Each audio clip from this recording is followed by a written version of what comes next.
오늘의 주요 뉴스입니다. 최근 유행 중인 코로나19 변이에 대응해 개발된 신규 백신의 동절기 접종이 시작됐습니다. 65세 이상 성인과 면역 저하자, 감염 취약시설 구성원 등 고위험군을 중심으로 내년 3월까지 접종이 진행됩니다.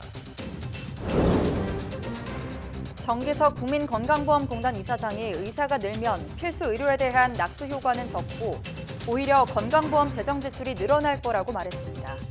의사단체들은 의대 정원이 대폭 확대되면 가르칠 교수가 부족해 양질의 교육을 제공하기 어렵게 된다고 주장했습니다. 이스라엘과 하마스의 전쟁이 악화하는 가운데 국제유가가 2주 만에 최고가를 기록했습니다. 이스라엘에 석유를 팔지 말라며 이란이 본격적인 목소리를 내면서 유가가 배럴당 $100를 넘을 수 있다는 전망도 나오고 있습니다. 페이스북 모회사인 메타가 이스라엘과 하마스의 분쟁 관련 게시물의 댓글을 일시적으로 제한했습니다. 이 같은 조치는 이스라엘과 하마스 간 분쟁으로 가짜뉴스와 함께 폭력적인 댓글이 급증한 데 따른 것입니다. 북한이 전산망 해킹 등에 사용하는 악성 소프트웨어 개발에 인공지능을 활용하고 있다는 지적이 나왔습니다. 미국 백악관 관리자는 싱가포르와 베트남, 홍콩 등에서 이뤄지는 북한의 가상화폐 해킹이 미사일 시스템 고도화에 주요 자금원 역할을 한다고도 말했습니다.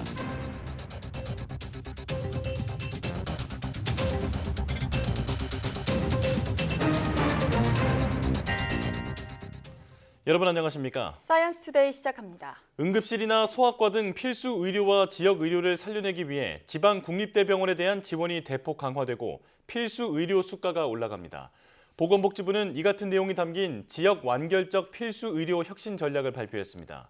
우선 지방 국립대병원의 의료 역량을 강화하기 위해 필수 의료 분야 교수 정원을 늘리고 수도권으로의 이탈을 막기 위해 인건비 규제도 완화하기로 했습니다. 또 국립대병원이 지역 필수 의료 자원을 관리하는 등 권역 책임 의료기관의 권한도 더 실어줄 방침입니다. 이와 함께 필수 의료 수가를 올리고 의사들이 지역 필수 의료 분야에서 자리를 잡을 수 있도록 지역 인재 선발을 확대할 예정입니다. 정부는 이와 관련한 TF를 꾸려 구체적인 이행 방안을 논의하고 건강보험 수가에 관련된 사항은 다음 달에 예정된 제2차 건강보험 종합계획에 반영하기로 했습니다. 의대 정원 확대 논쟁이 진행 중인 가운데 국민건강보험공단과 건강보험심사평가원의 수장들이 잇따라 정원 확대 기조와 다른 발언을 해 눈길을 끌었습니다. 특히 정기석 건보공단 이사장은 의사가 늘면 필수 의료에 대한 낙수 효과는 적고 건강보험료 지출은 늘어날 거라며 부정적인 견해를 밝혔습니다. 조용성 기자가 보도합니다. 국회 보건복지위원회 국정감사에서 최근 정부가 강하게 추진하는 의대생 증원에 대한 질문이 잇따랐습니다. 의사 수를 얼마나 늘려야 하는지에 대한 거듭된 질문에 건강보험심사평가원 원장은 즉답을 피했습니다. 필수 의료로 가게 만드는 게 이제 저는 주로 생각을 해봤기 때문에 정확한 숫자에 대한 거는 제가 논하기가 좀 힘듭니다. 정기석 건강보험공단 이사장 역시 증원 규모에 대해서는 생각해보지 않았다며 답을 피했습니다. 의사 증원 자체에 대해서도 필수 의료 분야에 미치는 낙수 효과는 미미할 것이라며 부정적 입장을 밝혔습니다. 지금처럼 돈벌이가 되는 피부 미용 의사가 늘어날 것이라는 겁니다. 오히려 늘어난 의사만큼 진료가 늘어 건보 재정에 부정적 영향을 줄 것이라는 견해도 내놨습니다. 숫자가 많아지니까 또 각자 벌어먹기 위해서 그만큼 수익을 창출하는 것입니다. 그래서 전체적으로 우리가 나가야 될 건보공단의 주머니는 그보다 훨씬 더 커질 수밖에 없다, 그렇게 봅니다. 정기석 이사장은 공식적인 답변이 아닌 개인적인 생각이라고 전제했지만 의대 정원 확대를 추진하는 정부 기조와 확연하게 대비됩니다. 의무 복무의 그 위헌성과 실효성 문제 등 이런 것들도 충분히 고려할 필요가 있다. 근데 그 의사 수 확충에 관해서는 정부가 강한 의지를 가지고 추진하고 있다는 점을 말씀을 드리겠습니다. 건보공단 이사장과 심평원장 모두 의사 출신이라는 점에서 의사협회를 의식한 것 아니냐는 해석도 나오고 있습니다. YTN 조용성입니다. 의사단체들은 의대 정원이 갑자기 늘어나면 의사를 제대로 교육하기 어려워진다는 입장도 내놓았습니다. 지난해 의대 교수 1명이 학생 1.6명을 가르친 걸로 나타났는데 앞으로 나올 정부 대책에 교수 증원까지 포함될지 관심이 쏠리고 있습니다. 신지원 기자가 보도합니다. 의사단체들은 갑자기 의대 정원을 대폭 늘릴 경우 양질의 교육을 제공하기 어렵다고 말합니다. 의사를 양성하는데 대학 교육과 인턴, 전공의 과정 등 최소 10년 이상 걸리는 만큼 그 과정에 드는 비용과 인력도 고려해야 한다는 겁니다. 갑자기 그 붕어빵 굽듯이 의사가 나타나는 게 아니기 때문에 그 과정으로 인해서 소요되는 비용을 그러면 어디서 이제 재원을 조달할 것이며 그렇게 해서 질 관리가 될 것인지. 늘어난 학생을 가르칠 교수가 부족하다는 지적도 나옵니다. 그러나 지난해 기준 전국 의대 전임 교원과 학생 수를 보면 교수 1명이 평균 1.6명의 학생을 가르치는 것으로 나타났습니다. 학생보다 교수가 더 많은 곳도 6개 교에 이릅니다. 의과대학 교수는 그 교육부 발령 교수 이외에 병원장 발령, 총장 발령 교수까지 따지면 교수의 숫자는 부족하지 않습니다. 정부는 우선 국립대 의대나 소규모 의대를 중심으로 정원 확대를 검토하는 것으로 알려졌습니다. 전국 40개 의대 가운데 17개 교는 입학 정원이 50명에 못 미치는 이른바 미니 의대로 통하는데 의대를 신설하는 것보다 의사가 부족한 지역의 의대 정원을 늘리는 것이 현실적이라는 겁니다. 의사단체는 교수 1명이 환자 진료와 연구, 학생 지도를 도맡는 구조적인 문제를 지적하면서 장기적으로 교수 정원도 늘려야 한다고 말합니다. 환자 진료에 진짜 많은 시간을 쓸 수밖에 없는 거고 병원 수익을 올려야 그 돈이 흘러서 학생 교육에도 들어가요. 논문 써야죠. 연구해야죠. 병원에서 환자 더 보라고 그러지. 강의실에 의자 몇 개 더 갖다 놓으면 되는 게 교육이 아니에요. 의과대학 교육이. 필수 의료 인력 부족으로 의사 양성이 중요해진 가운데 의대생뿐 아니라 교수 증원도 협상 테이블에 오를지 관심입니다. YTN 신지원입니다. 코로나19 동절기 백신 접종이 시작됐습니다.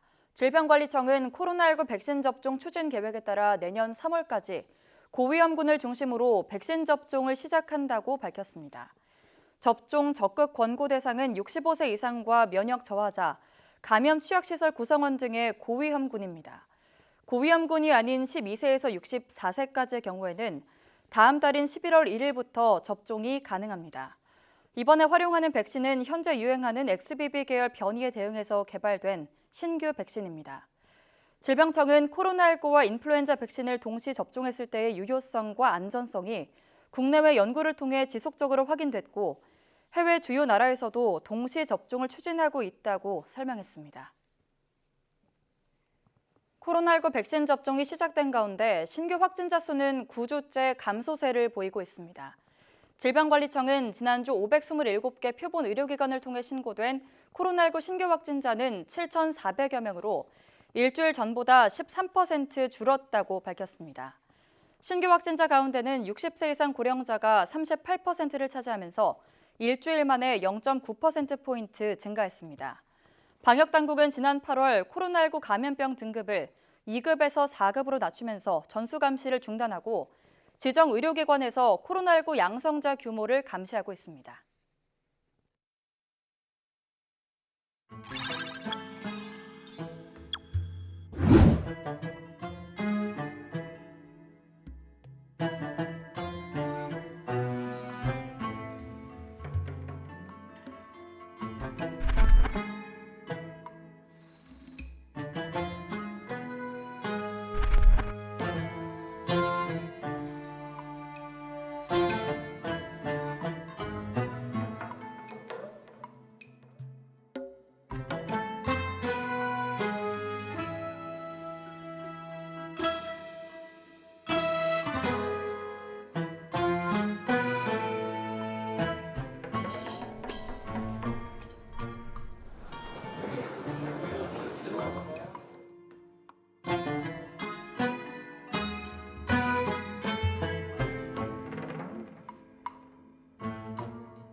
이스라엘이 병원 폭격은 이슬람 무장단체 지하드의 오발이었다는 증거를 제시했지만 이슬람권의 시위는 격화하고 있습니다. 시위는 폭력으로 이어졌고 유대인을 향한 혐오 범죄까지 발생하면서 각국 정부에 비상이 걸렸습니다. 기정훈 기자가 보도합니다.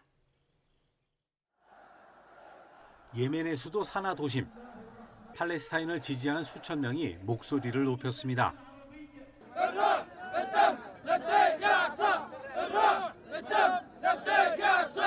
레바논과 요르단, 튀니지와 이집트 등 이슬람계 국가 대부분에서 반이스라엘 시위가 갈수록 거세지고 있습니다. 시위자들은 대부분 하마스의 기습 공격을 언급하지 않고 이스라엘의 가자지구 봉쇄를 규탄했습니다.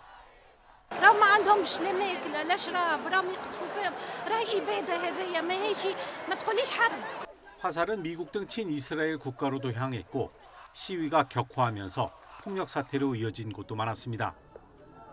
특히 가자 지구 병원 폭격이 이슬람 지하드의 소행이라고 이스라엘이 증거를 제시했음에도 불구하고 책임을 이스라엘에 돌렸습니다. I think all of the evidence points to Israel being responsible for the airstrike, especially given that they have already been bombing Gaza for the past 11 days. 유대인을 향한 혐오 범죄도 발생했습니다. 독일 수도 베를린에서 유대교 회당과 타가수 등 유대인 시설에 화염병이 날아들었습니다. 다행히 건물이 불타지는 않았지만 독일 정부는 유대인 시설 보호 강화에 나섰습니다. Es ist ganz klar, dass wir nicht hinnehmen werden und niemals hinnehmen werden, wenn gegen jüdische Einrichtungen Anschläge verübt werden. 며칠 전 미국에선 반대로 팔레스타인 소년이 이슬람 혐오 범죄에 희생되기도 했습니다. 이스라엘과 하마스의 전쟁의 불똥이 세계 각국에서 혐오 범죄로까지 이어지면서 각 나라 정부들의 치안에도 비상이 걸렸습니다. YTN 기정훈입니다. 페이스북 모회사 메타 플랫폼이 이스라엘과 하마스 간 분쟁과 관련한 게시물에 댓글을 일시 제한했습니다. 메타는 현지 시각 18일 자사 블로그를 통해 특정 지역 이용자의 페이스북 공개 게시물에 댓글을 달 수 있는 범위 설정을 친구와 팔로워로만 한정할 것이라고 밝혔습니다. 이 같은 조치는 이스라엘과 하마스 간 분쟁으로 가짜뉴스와 함께 폭력적인 댓글이 급증한 데 따른 것으로, 다만 메타는 사용자가 이 같은 설정을 거부할 경우 언제든 바꿀 수 있다고 설명했습니다. 중동전 확전 우려 속에 국제유가가 2주 만에 최고가를 기록했습니다. 이란이 이스라엘에 석유를 판매하지 말라고 이슬람 국가들에 촉구했는데 다시 $100를 돌파할 수 있다는 분석이 나오고 있습니다. 이종수 기자입니다. 이란이 이슬람 국가들의 석유 판매 중단을 촉구했습니다.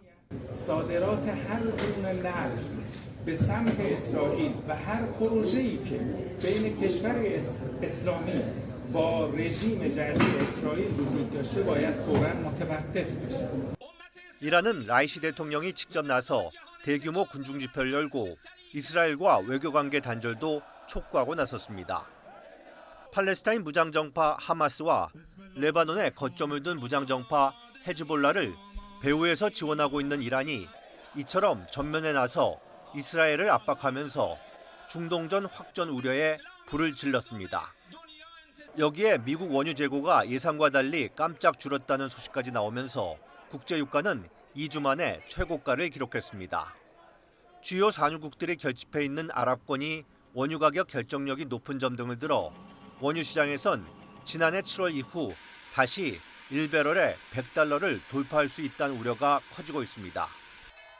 뉴욕 증시도 중동 지역 긴장 고조와 3분기 기업 실적 발표 속에 일제히 하락했습니다.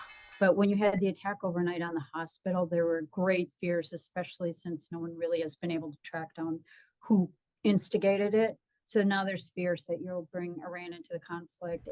이런 가운데 이스라엘 정부와 군 지도부가 팔레스타인 무장정파 하마스와의 전쟁이 장기화할 가능성을 언급하면서 앞으로도 국제유가와 금융시장은 요동칠 것으로 보입니다. YTN 이종수입니다. 우리 정부가 이스라엘에서 일본인들도 함께 대피시킨 데 대한 보답으로 일본 정부가 우리 국민 대피를 적극 돕겠다는 뜻을 거듭 밝혔습니다. 일본은 자위대 수송기로 자국민 무료 수송을 검토하면서 우리 국민도 20명까지 탑승하도록 할 것으로 알려졌습니다. 도쿄에서 김세호 특파원이 보도합니다. 지난 14일 우리 정부는 이스라엘에서 우리 국민 163명과 함께 일본인 51명까지 군수송기에 태워 무사히 서울로 이송했습니다. 韓国政府から支援をいただいたことにつきまして、率直に心からの感謝をお伝えしたものであります。 이번엔 일본이 자위대 수송기를 투입해 자국민 수송을 검토하면서 해당 항공편에 한국인이 탑승할 수 있도록 할 방침입니다. 한국 정부의 호의에 대한 답례로 풀이됩니다. 일본이 제안한 한국인 탑승 가능 인원수는 20명입니다. 일본 정부는 다만 현지에서 예상치 못한 변수가 생기면 상황이 변동될 수 있다고 설명했습니다. 일본은 자위대 수송기를 투입하면서 자국민을 무료로 수송하는 방안을 추진 중입니다. 自衛隊の任務として邦人等の輸送を実施いたしますことから、政府といたしましては従来通り搭乗者に負担を求めないという方針であることが適切と考えているところであります。 앞서 한국보다 하루 늦게 전세기를 투입해 자국민을 아랍에미리트까지 대피시키면서 1인당 3만 엔을 받아 큰 비판에 직면한 때문입니다. 당시 일본 언론과 네티즌들이 한국은 자국민을 무료로 대피시켰는데 일본은 비용을 부담시켰다며 크게 반발한 바 있습니다. 극우 성향의 산케이 신문도 한국에 감사하다면서도 일본의 대응이 한국보다 늦다고 질타했습니다. 이스라엘과 하마스의 무력 충돌 속에 일본의 자국민 보호를 위한 업무 수행 능력이 시험대에 오르고 있습니다. 도쿄에서 YTN 김세호입니다. 북한이 전산망 해킹 등에 사용하는 악성 소프트웨어를 만드는데 AI를 활용하고 있다고 미국 백악관 관리가 지적했습니다. 앤 뉴버거 백악관 국가안보회의 사이버 신기술 부문 부보좌관은 현지 시간 18일 온라인 브리핑에서 일부 북한인과 다른 국가 범죄 행위자가 악성 소프트웨어 제조를 촉진하고 악용할 시스템을 찾는데 AI 모델을 사용하려 시도하는 것을 관찰해왔다고 말했습니다. 또 싱가포르, 베트남, 홍콩 등에서 이뤄지는 북한의 가상화폐 해킹이 북한 정권의 미사일 시스템 고도화에 주된 자금원 역할을 하는 것으로 확신한다고 말했습니다.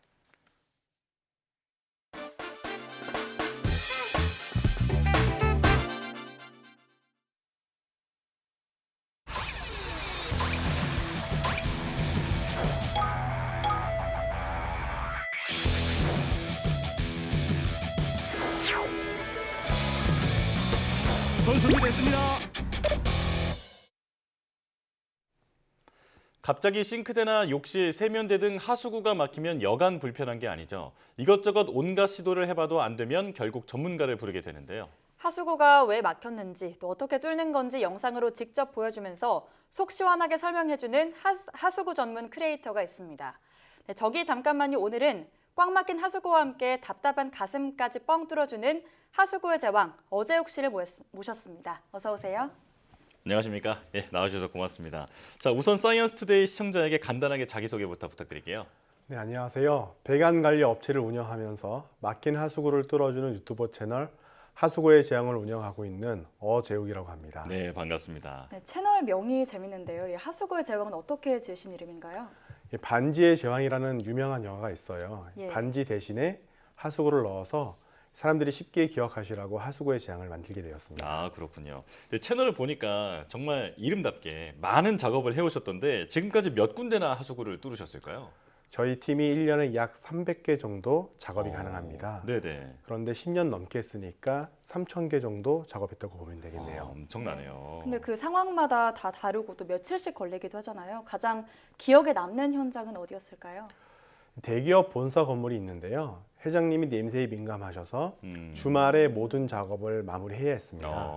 그러다 보니 36시간 정도를 쉬지 않고 작업을 했던 게 기억이 남고요. 네. 또 한 곳은 단독주택인데 1층하고 2층에 사는 사람이 사이가 안 좋았나 봐요. 네네. 그런데 2층에 살던 사람이 어떻게 했는지는 모르겠지만 1층 화장실 배관에 나무 막대기를 넣고는 이사를 가버리셨어요. 그러자 1층에 사시는 분이 하수구 업체들을 불러서 굴착 공사를 해서 나무 토막을 제거했거든요. 네. 그 후 1층 주민도 집을 팔고 전혀 새로운 입주자가 들어왔는데 여전히 문제가 있다는 거예요.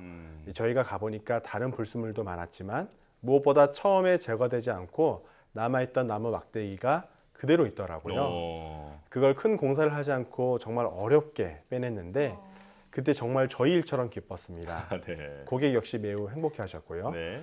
이렇게 아주 어려운 현장이나 또는 고객들이 행복해 주시는 현장들이 주로 기억에 남습니다. 네. 자, 사실 배수구 청소 업체를 운영하시는 사장님이시기도 하잖아요. 자, 사장님의 이야기가 궁금한데 어떻게 배수 관련 일을 시작하게 되셨을까요? 사업을 운영하시는 분들은 경기에 민감하시잖아요. 저 역시 경기에 민감하게 되는데 네. 그런 경기와 상관없이 일이 끊이지 않는 업계가 무엇일까 고민하다가 싱크대나 변기가 막히면 하루도 살기 어려우니까 이 계통의 일들은 경기가 어떠하든 굶지는 않겠다는 생각이 시작하게 되었습니다. 아, 네, 그러면 유튜브는 어떻게 시작하게 되신 거예요? 보통 기술자분들은 다른 사람들이 자기가 일하는 모습을 구경하거나 참견하는 걸 싫어하세요. 네네. 그런데 저희는 옆에서 일하는 모습을 지켜보시라고 권하거든요. 저희가 어떻게 일하는지 그리고 고객분들께서 겪고 계신 문제가 정확히 어떤지 아셔야 저희가 없더라도 나중에 유지 보수하는 데 도움이 되기 때문입니다. 그래서 그 과정을 누구나 볼 수 있게 한다면 저희를 더 신뢰해 주시지 않을까 하는 마음에 시작하게 되었습니다. 그러면 이 유튜브 촬영이나 편집까지 다 직접 하시는 건가요? 네, 저희 팀원들이 고프라는 카메라를 사용해서 촬영을 하고 있고요. 네. 편집은 저희끼리 하다가 나중에는 하기가 어려워져서 일부는 외부 편집자에게 맡기게 되었습니다. 촬영분을 선별하고 편집자에게 넘기고 감수하는 일은 모두 제 아내가 맡아서 하고 있습니다. 아, 그러셨군요. 자, 아마 대부분 그 가정이나 사업장의 하수구가 막혀서 그 곤란했던 경험을 많이들 갖고 계실 것 같은데 이제 보통 하수구가 막히는 원인이 궁금합니다. 뭔가요? 네, 가정이나 사업장이나 막히는 원인은 거의 같습니다. 간단히 말하자면 배관의 구조가 안 좋거나 배관에 넣어서는 안 되는 이물질을 넣기 때문인데요. 보통 머리카락이나 기름 또는 작은 물건이 문제가 되는 경우가 많습니다. 하수구는 배관의 구조가 좋으면 몇십 년을 사용해도 막히지가 않아요. 네. 반대로 새로 설비한 배관일지라도 구조가 안 좋거나 넣어서는 안 되는 이물질을 넣으면 바로 막히기도 하죠. 네, 그렇게 막힌 그 하수구를 어떻게 뚫을 수 있는지가 궁금한데요. 좀 특수한 장비도 많더라고요. 구체적인 방법이 어떻게 되나요? 하수구가 막혔다는 것은 말씀드린 것처럼 구조적인 문제가 있다는 뜻이기도 하거든요. 그래서 우선 배관 구조가 어떻게 되었는지 정확히 파악하는 게 가장 중요해요. 그리고 어떤 이물질이 들어있는지 내시경을 통해서 확인하고 그 안에 맞는 장비를 선별해서 투입합니다. 네. 저희가 주로 쓰는 장비는 배관 내시경과 갈로 탐지기가 있는데요. 배관 내시경은 배관 안에서 무슨 일이 일어나는 것인지 문제의 원인과 이물질을 종류를 파악하는 데 쓰는 장비고요. 갈로 탐지기는 땅 속에 묻혀서 어디에 있는지 모르는 배관을 공사를 하지 않고도 찾아내도록 도와주는 장비입니다. 이물질의 종류에 따라서 해결하는 장비도 다양해지는데요. 리트리빙 헤드라는 게 있어요. 이 물티슈나 비닐, 수세미 같이 물에 녹지 않는 장비를 빼내오는 해수용 갈고리 내지는 하수구 집게라고 생각하시면 되고요. 또 고형화된 기름이나 묻은 시멘트 같이 분쇄가 가능한 이물질은 강력한 토크로 이물질을 분쇄하는 스프링, 와이어, 고속 회전력으로 분쇄하는 샤프트 플렉스, 그리고 200바 이상의 강력한 물줄기로 배관을 세척하는 고압 세척기 등이 있습니다. 그 외에 나무 뿌리를 제거하는 장비, 단단한 시멘트를 제거하는 장비 등 하수구를 막히게 만들 수 있는 이물질의 종류에 맞는 다양한 장비가 존재합니다. 아, 그렇군요. 이렇게 많은 장비 또 많은 노하우가 있으니까 어떤 하수구든 뚫을 수 있겠다 이런 생각이 드는데요. 자, 그렇다면 그 집에서 혼자 간단하게 하수구를 뚫을 수 있는 팁도 좀 알려주셨으면 좋겠는데 어떤 전문가만의 꿀팁이 있을까요? 저희 집이 막히거나 저희 어머님 댁이 막혔다고 연락이 오면요. 저는 이렇게 알려드립니다. 가정집 주방 싱크대는 대부분 기름 때문에 배관이 막히거든요. 이 경우는 특별한 도구 없이 할 수 있는 가장 좋은 방법은 60도 가량의 온수를 흘려보내서 기름을 녹이는 겁니다. 욕실이나 화장실 같이 털이나 머리카락으로 자주 막히는 경우에는 약품이 효과적인데요. 배수구 클리너 계열의 약품은 머리카락을 녹여주기 때문에 부어주면 효과적이죠. 이 두 가지 방법으로도 안 되면 저희 같은 사람을 부르는 게 안전하고 효과적입니다. 네, 근데 들어보니까 이 하수구 뚫는 게 참 만만치 않은 일인 것 같은데 평소에 좀 안 막히게 관리할 수 있는 방법은 어떤 게 있을까요?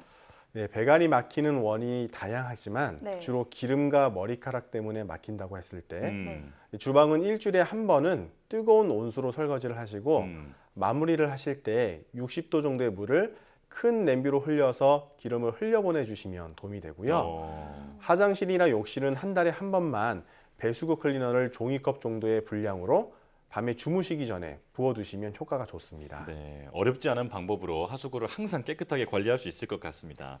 자, 마지막으로 앞으로의 목표에 대해서 들려주실까요? 아직 한국은 기술자에 대한 인식이 좋지 않아요. 저는 그런 인식을 바꾸고 싶은데요. 진정한 기술자는 단지 기술만 있어서는 안 되고 마음으로 일해야 한다는 말이 있습니다. 소비자들이 어떤 작업을 맡겼을 때 불안해하는 경우가 있잖아요. 그런 마음이 들지 않도록 신뢰받는 기술자가 되고 싶습니다. 네, 자 오늘은 많은 분들이 아마 궁금해하셨던 그 분야에 대해서 설명을 들어봤는데요. 앞으로도 속 시원한 콘텐츠 계속해서 만들어주시기를 부탁드리겠습니다. 자, 하수구의 제왕 어재욱 대표와 함께했습니다. 고맙습니다. 고맙습니다. 감사합니다.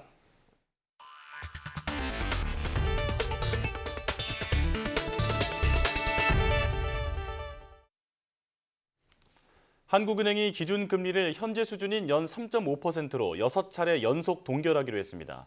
한국은행 금융통화위원회는 물가 상승률의 둔화 속도가 예상보다 완만할 것으로 전망되고 가계부채 증가 흐름도 지켜볼 필요가 있다며 전원 일치로 이같이 판단했다고 밝혔습니다. 또 물가 안정에 중점을 두고 긴축 기조를 이어가면서 인플레이션과 가계부채 추이, 또 주요국 통화 정책과 지정학적 리스크 등을 살펴서 추가 인상 필요성을 판단하겠다고 설명했습니다. 한은이 지난 2월과 4월, 5월, 7월, 8월에 이어서 6차례 금리를 동결하면서 한국과 미국의 금리 차는 넉 달째 상단 기준 2%포인트를 유지하고 있습니다. 한은이 추가 인상 가능성을 열어둔 가운데 올해 마지막 금통위 회의는 다음 달에 열립니다. 이창용 한국은행 총재는 소비자 물가 상승률 둔화 속도가 예상보다 더딜 수 있다고 강조했습니다.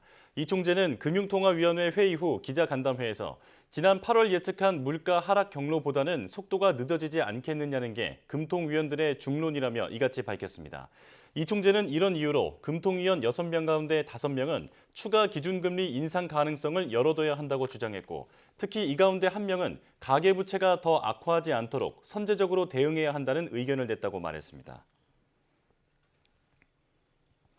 브라질에 이어 세계 소고기 수출 2위 국가인 미국에서 소고기 값이 오르면서 국내 시장에도 영향을 주고 있습니다. 국내 점유율 1위였던 미국산이 호주산의 1위 자리를 넘겨주는 일도 벌어졌습니다. 최기성 기자입니다. 한 대형마트 축산 매장입니다.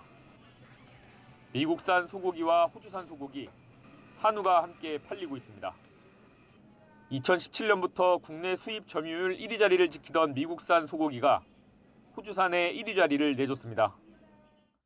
지난 1월부터 9월까지 국가별 수입량을 보면 미국산 소고기 점유율이 더 높았지만 이번 달 초에는 역전됐습니다. 미국에서 도축하는 소가 줄었기 때문입니다. 지난해 대비 미국 소 도축량은 5.4% 줄었고 가격은 21.3% 올랐습니다. 지난 몇 년간 이 미국에서 가뭄이 이어지면서 사료값이랑 인건비가 또 많이 올랐습니다. 그래서 사육하는 이 소의 숫자를 많이 줄여왔는데요. 그게 이제 몇 년 지나서 올해부터 굉장히 소고기 가격을 올리는 요인으로 작용을 했습니다. 반면 호주 도축 주수는 지난해보다 33% 증가했고 가격은 67% 넘게 싸졌습니다. 이상기후로 소가 먹을 풀이 부족해졌고 사육 비용이 증가하면서 부담을 느낀 호주 농가가 앞다퉈 소를 팔고 있는 게 원인입니다. 국내 소고기 값도 이런 상황을 반영하고 있습니다. 한 대형마트 관계자는 미국산 소고기는 지난해보다 많게는 20% 가격이 오른 반면 한우와 호주산 소고기는 5에서 10% 내렸다고 밝혔습니다. 별 차이 아니잖아요. 이렇게 비싸잖아. 그러니까 한우랑 별 차이 안 난다 봐. 그래서 이왕이면 한우 먹지 국산은. 그전에는 이렇게 많이 싸서 이거 먹었는데. 미국 육류 수출협회는 올해가 미국산 소고기 생산량 감소 진입 시점이어서 가격이 당분간 강세를 보일 것으로 예상했습니다. 그런 만큼 우리 시장에서 소고기 값도 이 같은 추세를 이어갈 것으로 보입니다. YTN 최기성입니다. 인삼이 몸에 좋다는 건 다들 알고 계실 텐데요. 인삼 가운데서도 수삼을 쪄서 말린 흑삼이 전립선 비대증을 개선하는 데 효과가 있는 것으로 확인됐습니다. 상대적으로 관심이 덜했던 흑삼이 새롭게 주목받으면서 인삼 소비 증대로 이어질지 주목됩니다. 최명신 기자가 보도합니다. 가공하지 않은 상태의 인삼인 수삼을 한 번 쪄서 말리면 붉은 빛을 띠는 홍삼이 되고 3번 이상 반복하면 흑삼이 됩니다. 흑삼은 예로부터 면역력 향상과 호흡기 질환에 효능이 있는 것으로 알려졌지만 제조 공정이 까다롭고 고가에 거래되다 보니 대중화되지 못했습니다. 그런데 흑삼이 전립선 비대증 개선에 효과가 있는 것으로 확인되면서 주목받고 있습니다. 농진청이 전립선 비대증이 있는 쥐를 대상으로 4주 동안 매일 흑삼을 먹였더니 그렇지 않은 군보다 전립선 무게가 최대 16.9% 줄었습니다. 전립선 특이 항원은 48.6%까지 감소했고 전립선 비대증 유발인자인 디하이드로 테스토스테론도 31.4%나 줄었습니다. 국내 시판 중인 외국산 의약품을 뛰어넘는 수치입니다. 전립선 특이 항원이라든지 유발 인자가 유의적으로 감소하는 것을 확인을 해서 이 흑삼이라는 것이 이렇게 전립선 건강에 상당히 도움이 되는 소재라는 것 저희가 확인을 하게 됐습니다.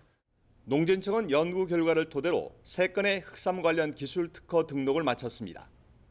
또 6개 민간 기업에 기술을 이전하고 인체 적용 시험을 하고 있습니다.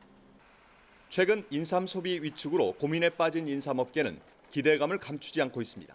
신기술을 적용한 흑삼은 전립선 건강에 좋다고 하니 앞으로 흑삼 수요가 많이 늘어날 거라 기대하고 있습니다.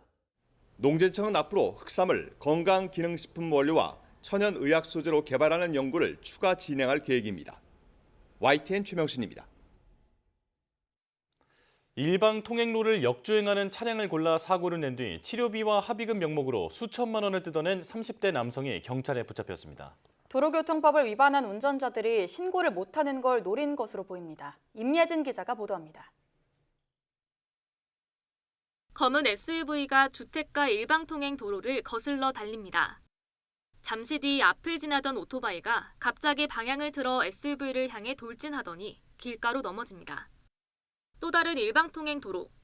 오토바이 운전자는 이번엔 트럭을 들이받고선 바닥을 구르며 통증을 호소합니다. 서울 강남구 일대를 오토바이를 타고 돌며 일방통행로를 역주행하는 차만 골라 교통사고를 낸 30대 남성 A씨가 경찰에 붙잡혔습니다. 일방통행로를 반대 방향으로 주행하면 도로교통법 위반이라 운전자들이 경찰에 신고하지 못할 거라고 보고 일부러 노린 겁니다. A씨가 지난 2월부터 5개월 동안 이런 식으로 고의 사고를 내서 상대 운전자 17명에게 치료비와 합의금 명목으로 가로챈 돈은 7천여만 원. A씨는 이 과정에서 병원 진단서를 위조해 보험사에 허위로 보험금을 청구하기도 했습니다. 같은 사람이 짧은 기간 보험금을 여러 차례 타가는 걸 수상히 여긴 보험사가 사기가 의심된다며 수사를 의뢰하면서 A씨는 결국 덜미를 잡혔습니다. 보험 사기로 인해서 일반 선량한 불특정 다수의 국민들한테 상당한 피해를 주고 있어서 이 사람을 구속시키지 않으면 안 되겠다. 전체 사고 17건 가운데 15건의 경우 국립과학수사연구원 감정 결과 고의로 냈다는 게 확인됐거나 A씨도 돈을 벌려고 저질렀다고 시인한 것으로 전해졌습니다. 경찰은 남은 사고 2건에 대해서도 고의성을 입증하는 데 주력해 오는 23일 A씨를 구속 상태로 검찰에 넘길 방침입니다. YTN 임혜진입니다. 경찰이 대형 입시업체들과 수능 출제 교사들의 문제 거래 의혹, 사교육 카르텔과 관련해 35명을 입건했습니다. 특히 이 가운데 2명은 수능이나 모의평가 문항을 사전에 유출했다는 의혹을 받는데요. 경찰은 문제를 파는 대가로 학원이나 강사들에게 금품을 받은 전현직 교사의 규모가 수백 명에 달하는 걸로 보고 있습니다. 김태원 기자입니다. 교육부가 제기한 이른바 사교육 카르텔 의혹의 핵심은 수능이나 모의평가를 출제한 적 있는 현직 교사와 대형 입시학원들 사이에 문제 거래가 있었다는 겁니다. 경찰은 지난 11일 입시학원과 빅3로 꼽히는 시대인재를 압수수색하는 등 본격적인 수사에 착수했습니다. 고발과 수사 의뢰, 자체 첩보 등을 통해 지금까지 6건을 파악해 모두 35명을 입건했는데 구체적으로는 전현직 교원 25명과 학원 강사 3명, 학원 관계자 7명이 수사 대상에 올랐습니다. 특히 수능과 모의평가 문제를 사전에 빼내서 대형 입시학원이나 유명 강사의 판매한 의혹과 관련해 2명이 입건됐습니다. 수능 1타 강사로 알려진 대형학원 강사에게 수억 원을 받은 현직 교사 등 6명에게도 청탁금지법 위반과 업무방해 혐의가 적용됐습니다. 해당 교사는 수능 출제위원으로 뽑힌 뒤 출제본부를 퇴소하고 나서까지 강사와 수십 차례 연락한 것으로 파악돼 경찰은 금품의 대가성을 입증하는 데 주력하고 있습니다. 이 밖에 3년 사이 판매된 상업용 수험서 지필에 관여해놓고도 이를 숨긴 채 수능과 모의평가 출제에 참여한 현직 교사 22명도 경찰 수사를 받고 있습니다. 경찰은 지난 8월 국세청 압수수색에서 확보한 자료를 토대로 문제를 만들어 팔고 금품을 받은 전현직 교사가 모두 700여 명에 이르는 것으로 보고 있습니다. 경찰은 금품의 규모와 출제위원 경력 여부 등을 토대로 이건 여부를 결정할 방침입니다. 경찰은 또 사교육 부조리와 관련해서도 수능 출제위원 경력을 허위로 내세워 문제집을 판 교육 콘텐츠 업체 대표 등 64명을 검찰에 넘겼습니다. 경찰 수사로 사교육 카르텔의 윤곽이 점점 드러나는 가운데 한 달도 채 남지 않은 수능을 둘러싼 수험생들의 불신과 우려도 불식되지 않을 것으로 보입니다. YTN 김태원입니다.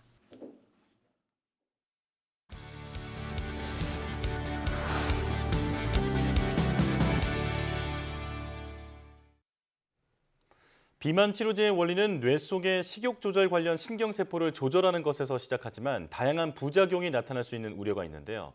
국내 연구진이 식욕은 건드리지 않고 지방 대사만 조절해 비만을 치료하는 약물을 개발해 새로운 비만 치료에 대한 기대를 키우고 있습니다.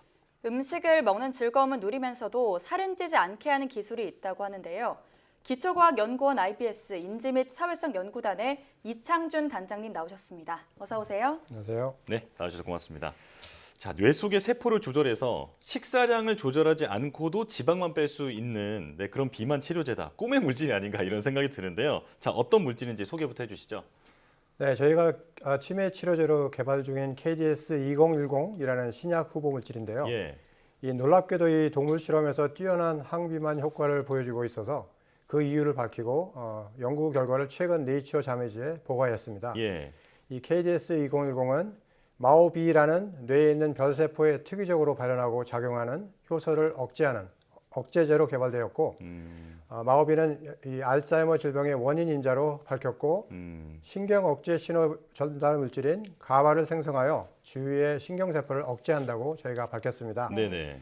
이 KDS-2010은 마오비를 억제함으로써 신경세포 억제를 풀어주는 역할을 하는데 신경세포는 뇌에서 스위치 역할을 하는데 가바는 이 스위치를 끄는 역할을 합니다. 예. 이 KDS-2010은 알츠하이머에서 이 스위치가 꺼진 신경세포를 다시 켜줘서 알츠하이머 치매 증상 회복에 뛰어난 효과를 보이는데요. 이 같은 물질이 비만 모델 생쥐에서 스위치가 꺼진 신경세포를 다시 켜줌으로써 이 식사량은 차이 없고 빠르게 지방세포만 줄이는 것을 발견하고 비만 치료제로도 개발 중에 있습니다. 네, 그러면 이제 편하게 먹으면서도 살을 뺄 수 있다는 게 정말 신기한데요. 그게 어떤 원리로 가능한 건지 설명해 주시죠. 이 측면 시상하부라는 곳이 있는데 이 지방대사를 관장하는 신경세포가 있습니다. 저희가 최초로 찾은 가브라5를 가지고 있는 신경세포 군집입니다. 예. 이 가브라5 신경세포 군집은 이 지방세포와 직접적으로 연결되어서 정상 상황에서는 항상 스위치가 켜져 있고 지방을 저장하지 말고 태워서 에너지로 사용하라라는 이제 신호를 계속 보냅니다. 예. 하지만 이 고지방 음식을 지속적으로 섭취하게 되면 이 주위에 있는 별세포가 반응성 별세포로 변환하면서 이 마오비 효소를 통해 가바를 만들고 분비하여 이 옆에 있는 가브라5 신경세포를 억제하여 이 스위치를 끄게 됩니다. 이 가브라5 신경세포의 스위치가 꺼지면서 이 태워야 할 지방세포의 지방이 저장 모드로 가면서 빠르게 축적되는 새로운 기전을 발견하였습니다. 그래서 이때 이 마오비 효소를 억제할 수 있는 이 KDS-2010을 물에 타서 생쥐한테 먹였더니 식욕은 전혀 안 건드리면서 이 축적된 지방세포만 쭉쭉 빠지는 이 놀라운 효과를 관찰하였습니다. 예. 그 결과 이 지방 조직의 대사를 활성시켜 이 식사량 조절 없이 체중이 감소하게 되었습니다. 그렇군요. 그러니까 지방 연소를 지시하는 그 신경세포를 활성화시켰다. 네, 이렇게 네네. 쉽게 이해를 하면 될 것 같은데, 근데 말씀해 주신 내용 중간중간에 별세포란 말이 있었거든요. 이 별세포가 뭔가요? 네, 이 별세포는 이름 그대로 이 별 모양을 한 뇌에서 이 다수를 차지하고 있는 세포인데 이 신경세포에 비해 이 기능이 잘 알려지지 않았던 이 세포입니다. 네. 이전까지는 이제 신경세포를 보조하는 역할을 한다고 알려져 있었으나 저희 연구를 통해 별세포도 신경세포처럼 억제성 가바나 흥분성 글루타메이트, 같은 이 신호 전달 물질을 생성하고 지속적으로 분비하며 뇌 기능에 직접적으로 기여하여 뇌의 다양한 기능을 느린 시간 영역에서 활성 또는 억제, 조절한다고 밝히고 있습니다. 예. 이로 인해 이 신경세포는 빠른 시간 영역대에서 뇌 기능을 조절하고 반면에 별세포는 느린 시간 영역대에서 조절하기 때문에 이 기능이 나눠진다고 새롭게 설명할 수 있게 되었습니다. 네, 그러면 이 가브라5라는 세포가 활성화되면 지방 조직에 열이 발생이 되도록 촉진이 된다는 거잖아요. 그러면 이 개발된 약물이 신경세포를 활성화해주는 그런 원리라고 보면 될까요? 예, 맞습니다. 이 신경세포는 활성화되면 단순하게 이제 액션 포텐셜 파이어링이라는 이 전기 신호를 만들어내는데 네. 이 신경세포가 발화한다고 또 표현하기도 합니다. 이 가브라5 신경세포는 이 보통 음식을 섭취할 때는 잘 이제 지속적으로 발화해서 지방 조직을 지속적으로 태워서 지방이 축적되지 않게 하는데 이 고지방 음식을 먹게 되면 가브라5 주위에 있는 별세포가 고지방에 반응해서 반응성 별세포로 변환되면서 마오비에 의해 가바를 과다하게 만들게 되고 그 가바는 분비되어 옆에 있는 가브라5 신경세포를 억제하면서 발화를 못하게 하고 스위치가 꺼지면서 지방 조직의 열 발생이 억제되고 체중이 늘어나게 됩니다. 네네. 이때 이 KDS-2010으로 반응성 별세포의 마오비를 선택적으로 억제함으로써 가바 생성과 분비를 억제하고 가브라5 신경세포를 다시 발화하도록 유도하고 꺼진 스위치를 켜서 지방 조직의 열 발생이 촉진되면서 고지방 음식을 섭취하고 있는 중에도 체중 감량을 빠르게 할 수 있게 됩니다. 네. 이때 식욕을 조절하는 알려진 회로는 전혀 건드리지 않기 때문에 음식 섭취량에는 전혀 변화가 없었습니다. 예, 이제 원리를 듣고 보니까 참 신기하다, 놀랍다라는 생각이 드는데요. 근데 조금 전에 그 생쥐에게 했던 동물 실험 잠깐 언급을 해주셨는데 이제 그 지방이 쭉쭉 빠졌다고 말씀을 해주셨잖아요. 이게 어떤 결과로 나타나는지 좀 구체적으로 소개를 해주시죠. 네, 이 고지방 음식을 섭취하는 생쥐군에서 KDS-2010을 물에 타서 자유롭게 마시게 했습니다. 네. 하루에 한 1kg 몸무게당 30mg 정도의 양의 약물 섭취를 하게 했습니다. 이때 몸무게가 첫 주부터 빠르게 빠지기 시작해서 한 7주 안에 35% 정도 감소되고 이 보통 음식을 섭취하는 생쥐와 유사하게 되었습니다. 예. 자세히 이제 부검을 한 결과 지방 조직의 무게만 줄었고 다른 장기들 예를 들어서 근육, 간, 심장 등등은 전혀 차이가 없었습니다. 그리고 지방 조직의 지방세포에서 지방 축적의 연결 고리인 중성 지방이 거의 사라지는 것을 확인하였습니다. 이런 결과를 통해 이 KDS-2010이 선택적으로 지방세포를 특이하게 작용할 수 있는 것으로 결론을 낼 수 있었습니다. 네, 그런데 지방이 쌓이는 게 사실 고지방 말고도 고탄수화물도 비만을 유발하잖아요. 그러면 이 약을 먹으면 이 탄수화물이든 지방이든 상관없이 좀 살이 빠질 수 있는 건가요? 사실 저희 연구에서는 이제 고지방 시기로 비만을 유도한 모델에서 효과를 보았는데 이 고탄수화물 시기로는 실험을 아직 해보지 못했습니다만 이 고탄수화물 섭취 후에 이 대사되고 남은 부분은 이제 중성 지방으로 지방 조직에 저장된다고 알려져 있기 때문에 이 KDS-2010이 지방 대사에 관여를 하는 것을 바탕으로 효과가 상당히 있을 것이라고 예상하고 다음 연구 주제로 이제 연구를 수행할 예정입니다. 네, 뭘 먹든 어쨌든 지방으로 저장이 되기 때문에 효과가 있을 것으로 예상한다 이렇게 말씀해 주셨는데요.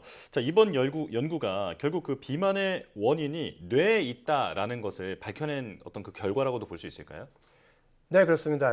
이전 연구에서는 이제 대부분의 연구가 이 말단에 있는 지방 세포에 초점이 맞춰져 있었는데, 하지만 최근에 비만의 원인이 뇌에 특히 이제 시상하부에 있다는 연구가 계속 보고되어 왔었습니다. 하지만 이런 연구들도 뇌의 식욕 조절 회로에 초점이 맞춰져 있고 지방세포를 직접 조절하는 회로는 모르고 있었습니다. 네. 그래서 저희가 처음으로 지방세포 조절 스위치인 가브라5 신경세포를 뇌에서 최초로 발견하였고 또한 이 처음으로 뇌에 있는 비신경세포인 별세포에 주목하였고 반응성 별세포가 비만의 원인임을 밝혔습니다. 근데 살을 빼기 위해서 식욕 억제제를 먹는 사람들도 있잖아요. 그러면 이것도 뇌를 조절해서 비만을 치료하는 원리이긴 한데 어떤 점이 다른 건가요? 네, 기존의 이 시상하부를 표적하는 이 비만 치료제는 대부분 식욕 조절에 관련된 신경세포를 조절하여 식욕을 줄이는 측면으로 작용하였습니다. 네. 잘 아시다시피 식욕 조절을 표적으로 비만을 치료하게 되면 다양한 이제 부작용이 일어날 수 있는데 우선 이제 라이프 스타일이 많이 안 좋은 쪽으로 변하게 되고 요요 현상도 일어나고 다양한 부작용이 일어날 수 있는데 비신경세포인 별세포는 식욕의 변화 없이 지방 대사를 조절하는 것으로 비만을 치료하는 원리이기 때문에 지금까지 KDS-2010은 특별한 부작용이 없는 것으로 관찰되고 있습니다. 또한 이 개발 중인 치료제는 먹는 경구용 약물입니다. 이 기존 치료제인 주사제에 비해서 매우 복용이 아주 편리합니다. 네. 그러니까 식욕 억제제는 안 먹게 해서 살을 빼는 거고, 그리고 오늘 설명해 주신 기술은 먹어도 살이 빠지게 만드는 그런 기술인데다가 또 경구용 약물이니까 더 상용화가 기대가 되는데, 이게 만약에 정말로 제품이 돼서 나온다면 가격은 얼마나 될까요? 네, 사실 의약품의 가격은 이제 식약처 신약 승인 이후에 이제 여러 조건들을 고려해서 결정되기 때문에 현재로서는 정확하게 말씀드리기는 어렵습니다. 하지만 기존 치료제인 주사제에 비해서 비용 부담이 아주 적을 것으로 예상됩니다. 오늘 아주 흥미로운 얘기를 들었는데 시간 관계상 여기까지 말씀을 나눠야 할 것 같습니다. 자, 우리나라 성인 3명 중 1명이 비만이라는데 오늘 설명해 주신 연구가 비만 극복에 도움이 되기를 기대하겠습니다. IBS 이창준 인지사회성 연구단장과 함께했습니다. 고맙습니다. 감사합니다.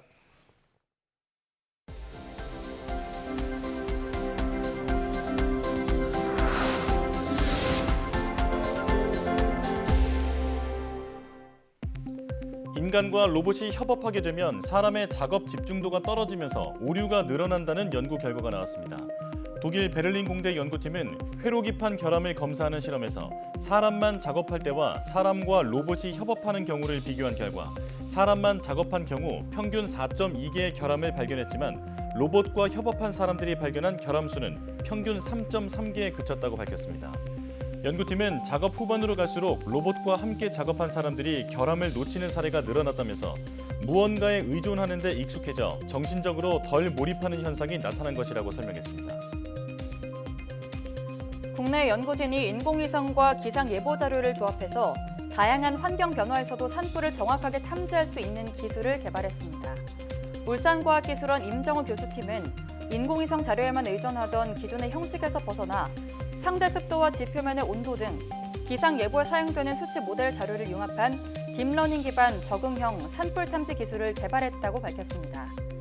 연구팀은 이 기술이 4제곱킬로미터의 넓은 범위를 탐지하기 때문에 더 좁은 1제곱킬로미터를 탐지하는 기존의 기술보다 위성 해상도는 떨어지지만 습도나 태양의 위치에 따른 변수를 고려했을 때 산불 탐지 정확도는 더 높았다고 설명했습니다. 국내 연구진이 남극 주변의 따뜻한 바닷물이 빙붕을 녹이는 과정을 규명해냈습니다. 극지연구소 이원상 박사팀은 영국 남극조사국이 2011년 열수 시추로 남극 라센시 빙붕 아래 바다에서 확보한 관측 자료를 분석한 결과 남극 빙붕 하부까지 열을 전달하고 빙붕을 녹이는 주요 원인이 수평 침투 현상 때문이라는 사실을 밝혀냈습니다. 연구팀은 일반적으로 밀도가 수평적으로 일정하고 수직적으로 변하는데 관측 지역에서는 밀도 변화가 기울어진 형태로 나타났다며 빙붕에서 녹은 민물의 유입과 남극 주변 해류의 영향 때문에 열 전달이 예상보다 쉽게 이뤄져 빙붕 붕괴가 일어나는 것이라고 설명했습니다. 광주과학기술원 지스트가 과학기술의학전문대학원의 설립이 필요하다는 입장을 밝혔습니다. 임기철 지스트 총장은 4대 과학기술원과 과학기술연합대학원 대학교 총장 간담회에서 4대 과학기술원 공동 과기의전원의 설립 추진안을 제안하며 인구 고령화와 팬데믹 사태의 재발 예방을 위해 국가 차원의 의사과학자 양성이 필요하다고 밝혔습니다. GIST는 과기의전원이 설립되면 학사학위 소지자를 선발해서 의무 석사 과정을 통해 융합의학 교육을 받아 의사 자격을 취득한 뒤 박사 과정에서 융합의학 연구를 수행해 공학박사 학위를 받는 의사과학자 교육 과정으로 설계할 예정입니다.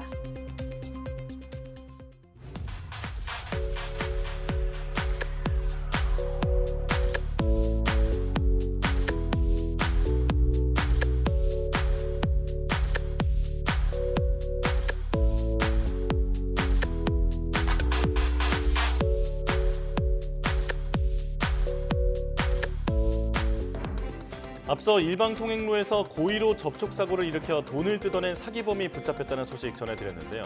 교통사고 시 대응 요령을 잘 알아둬야 이런 피해를 막을 수 있습니다. 네, 우선 경찰에 먼저 신고한 뒤 보험회사에도 사고를 접수해야 하고 사진 촬영과 목격자 등 증거를 확보해야 합니다.